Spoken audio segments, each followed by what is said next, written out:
As alluded to from the aspects of looking and footwork, body positioning is crucial as you go through a corner. You can move in two dimensions. You're looking at twisting your hips through the corner, pointing your body, steering the bike through your belly button as it may be, twisting through. The bike needs to change direction, but so do you. Secondly, body position, we're going to start to move in an up and down motion slightly, getting light, heavy in the corner and light away, pumping through the corner. At the point we're at the steepest part of the turn, the tightest part of the turn, to maximise traction we want to be as heavy as possible through the corner and drive that bike through, pumping through the exit point and accelerating down the trail. The fourth of our physical elements that we need to employ here is speed control. You'll see a lot of guys go real hot into a corner, really fast into it, halfway around, locking up, skidding around the corner and crawling out the end of the exit point at a much lower speed. It doesn't matter how fast you enter, but how fast you exit. Getting your speed control right is therefore crucial to making sure that you leave the corner with that grin on your face, ahead of your mates, catching up the crowd, not holding up the field. It's important to remember that the brakes don't make you go around a corner. They don't turn the bike.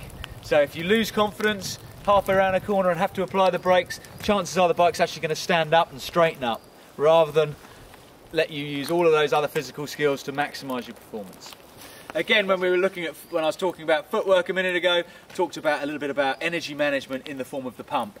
Light, heavy, light as we go through the corner.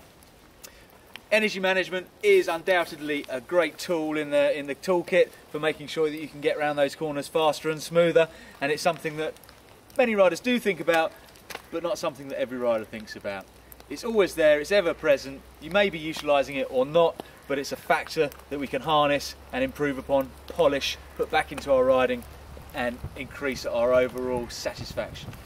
The final three elements in terms of the physical elements that we've identified is entry, section and exit.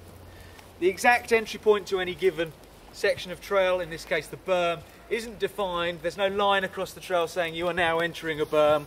It's for you to decide. It's a framework, a timeline really, for when you apply things. By the entry point, we need to be knowing where the exit point is. Crucially, that's going to define our line in. It's going to define whether we take an early apex to a corner or a late apex to a corner. It'll define when we do and how we do our speed control. We should have done our braking before the entry point to a corner. Then either be off the brakes, but certainly, if not off the brakes, not decelerating the bike through the corner. On a steep berm, losing a lot of height at the same time as we're going around the corner, I'm not saying you're just going to let go of the brakes at the top and hope that you make it round. You may still apply the brakes to a degree through the corner, but only to slow your acceleration. Ideally, however, we do want to be off the brakes if it's all possible. Getting your mind in the right place by the entry point, getting on top of your speed control, knowing where you're going in terms of your exit point, the line through the corner, is all going to build up to a stronger psychological tier to our riding. Your commitment will be higher if you know by the entry point that you're set up for the whole corner. Your concentration will be increased. You'll be looking further down the trail and thinking further ahead of the bike, rather than thinking in the now, what should I be doing at this point? You've already pre-planned that. And your emotional control is going to be higher. You're less likely to succumb to the flight or fight instincts of tightening up on the bike as you go into the corner, jabbing on the brakes at points around the corner, or any of the negative impacts that we can associate with flight and fight responses. Again, we've looked at those in an earlier issue, but to recap, if you're staying nice and fluid, you're thinking well ahead of the bike, your brain's at one place, way ahead of where the bike is, things are going to be smoother and work for you much more effectively. So having identified an entry point to the corner and made lots of decisions by that point, I can actually start thinking through the section to the exit. There's very little to do in the section itself. I've already pre-planned. All I'm going to do is my body's going to carry out the list of instructions my brain has left on it. As my body is carrying out the instructions, my brain is already digesting the trail ahead, thinking through the trail ahead. Again, projecting ahead of the bike, giving me a much more satisfying ride. So having planned ahead from the entry point through the exit, as we pass through the exit, we're already thinking ahead and on to the next, through the next section.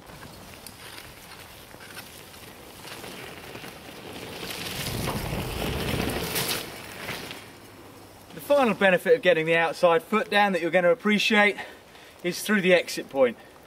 With my outside foot down, as I approach the corner, I'm on the outside pedal. As I come through the corner and start pedaling, I've got a half turn of the inside foot, which is less powerful and a bit disruptive, and then I'm onto a full turn of the outside pedal as I power through the corner. So as I'm approaching this berm, I can see the trail ahead.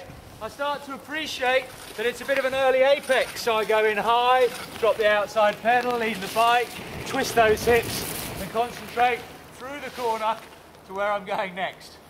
At first you might look to just drop your foot as you enter the corner, but as you get more proficient at understanding, you're going to drop your foot hard through the apex of the corner. In doing so, you're going to maximise the grip and maximise the drive through the corner. If you're in the right gear, a high enough gear, as you drop that outside foot, as you go through the apex of the corner or before, you're actually going to be committing psychologically more to the corner. You're accelerating slightly already through the corner. So that outside, dropping the outside foot has another positive effect. That's only true if you pedal forwards into the down position. And one mute point is how you get to the down position. If you're going into a corner with your lead foot on the outside position, it's very easy just to drop it down. It's natural to drop it forwards into the down position. If you're approaching a corner that your trailing foot is actually going to be the one that you need to get down, it's quite easy to think about dropping the foot back, being quicker. But just as you're going into the corner and you're actually committing to the corner, that dropping backwards can take some weight and pressure off the front tyre onto the back tyre and upset your body position early in the corner, and there's a chance that that wheel is going to wash out. So get into the habit of going forwards into the down position. Now for me, when I'm turning left, my lead foot is my right foot.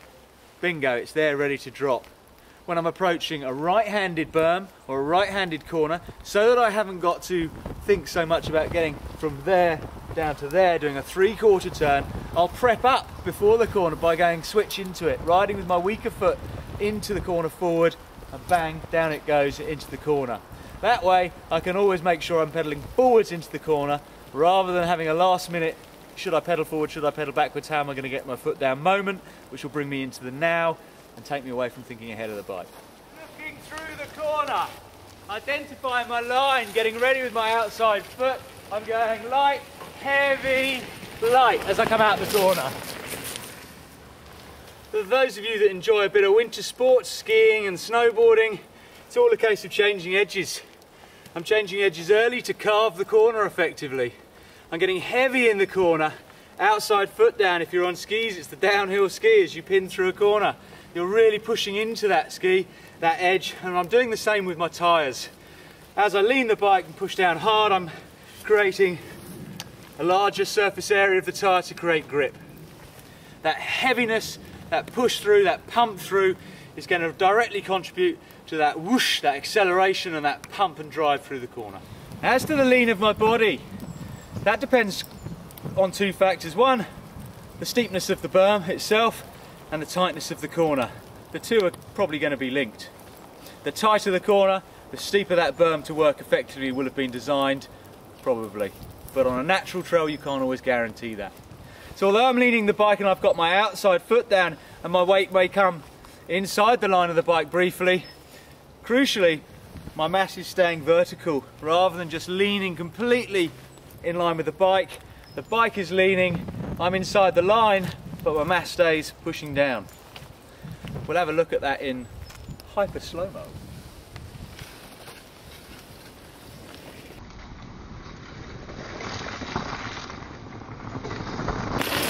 As I lean the bike, I do come inside the centre line. But I don't just rely on centrifugal force, easy for me to say, to stick me to the berm. I'm using footwork, keeping my counter steer by pushing through the bars and keeping my body mass, although inside the line, pushing down as well.